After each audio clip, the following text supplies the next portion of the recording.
वारकऱ्यांना या निमित्ताने यावर्षी घेणार आहेत, काय नवीन उपाययोजना या संदर्भात आपण यंदाच्या वर्षी राबवणार? यंदाच्या आषाढी वारीची पूर्ण तयारी जिल्हा प्रशासन आणि जिल्हा परिषद पुणेच्या वतीनं पूर्ण झालेली आहे. सर्वसाधारणपणे या वारीसाठी आम्ही जवळ 185च्या दरम्यान ॲम्ब्युलन्सेस डेप्यूट केलेले आहेत. त्यामध्ये 108ची काय ॲम्ब्युलन्सेस आहेत आणि 102च्या ॲम्ब्युलन्सेस आहेत. सर्वसाधारणपणे आमच्या आरोग्याचे कर्मचारी 600 कर्मचारी आपण यावेळी आता डेप्यूट केलेले आहेत, जे प्राथमिक आरोग्य केंद्रामधले डॉक्टर्स आहेत आणि अधिक त्यांचे जे काही आरोग्याचे कर्मचारी आहेत हे राहतील. वारीच्या पूर्ण रूटमध्ये 24 PSN 133 आरोग्य केंद्र आहे. यावेळी वारी आपली 13 दिवस तुकाराम महाराजांची वारी पुणे जिल्ह्यामध्ये आणि 7 दिवस ज्ञानेश्वर माऊलींची वारी आहे. वाटेत येणारे सर्व जेवढी मुक्कामाची ठिकाणं आहेत आणि विसाव्याची ठिकाणे याची पाहणी आम्ही स्वतः सर्व यंत्रणांच्या सोबत शनिवारी आणि रविवारी केलेली आहे. जिथं जिथं दुरुस्त्या करण्याची रस्त्याची आवश्यकता आहे ती केलेली आहे. स्वच्छतेच्या सूचना दिलेल्या आहेत. जिथं पालखी तळावरची टेम्पररी डागडुजी करायची आहे त्याची काम सुरू झालेलं आहे. दिवे घाटातून जाताना विशेष करून जिथे NHAIचं काम चालू आहे तिथे आता NHAIनं देखील मोठ्या प्रमाणावर यंत्रणा लावून जे काय आवश्यक दुरुस्त्या करायच्या होत्या त्या दुरुस्त्या आता आपण NHAIच्या मार्फत करून घेतलेल्या आहेत. वारीमध्ये आता यावर्षी जवळपास 4000 टेम्पररी टॉयलेट्स आपण उपलब्ध करून देणार आहोत. तुकाराम महाराजांच्या पालखीला जाताना 1800 आणि येताना 300 आणि ज्ञानेश्वर माऊलींच्या पालखीला जवळपास तेवढीच टेम्पररी टॉयलेटची व्यवस्था केलेली आहे. सर्व पालख्यांसाठी आपण ही व्यवस्था करतो आहे.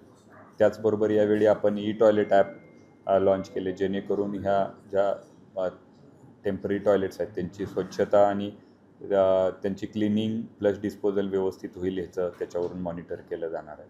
पहिल्यांदाच यावेळी आपण 12 ठिकाणी जर्मन हँगरची व्यवस्था करतो आहे. पावसाची परिस्थिती पाहता जिथं जवळपास 4,000 ते 5,000 वारकऱ्यांची राहायची व्यवस्था मुक्कामाच्या ठिकाणी होईल.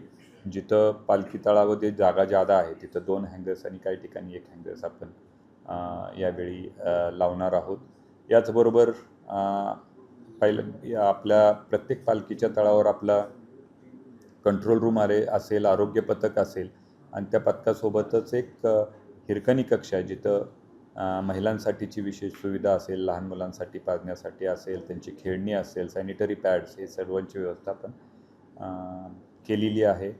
आरोग्य पथकाच्या सोबतच तिथे असणारे आपण जेवढ्या PSCs आहेत तिथेसुद्धा काही ICU बेड्सची आपण व्यवस्था करतो आहे आणि वाटेतसुद्धा असणाऱ्या हॉस्पिटल्सचे 10% ICU बेड आपण वारकऱ्यांसाठी राखीव ठेवणार आहोत. पाण्याच्या व्यवस्थेसाठी 200 टँकर्सची व्यवस्था केलेली आहे.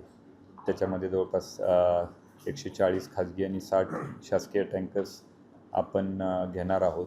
आरोग्य पथकाच्या वतीनं आमच्या प्रत्येक दिंडीला 301 मेडिकल किट्स वाटण्यात येतील. त्याच्यामध्ये 13 प्रकारचे औषध आहेत. त्या प्रत्येक औषधावर कशासाठीचं औषध आहे हे लिहून एक प्लॅस्टिकच्या बॉक्समध्ये चांगले किट 2 वेळा प्रत्येक दिंडीच्या प्रमुखांना आम्ही देणार आहोत. ही आषाढी वारी सर्व वारकऱ्यांसाठी अतिशय सुरक्षित आणि सुखरूप राहील अशी मी या वतीनं मी शुभेच्छा व्यक्त करतो, अपेक्षा व्यक्त करतो. पालखी मार्गावर स्पीकर लावू नका आणि स्वागत कक्ष उभारू नका अशी पालखी सोहळा प्रमुखांची मागणी होती. या संदर्भात काही चर्चा झाली का? कारण की वारकऱ्यांना अडचण होती अशी त्यांची तक्रार.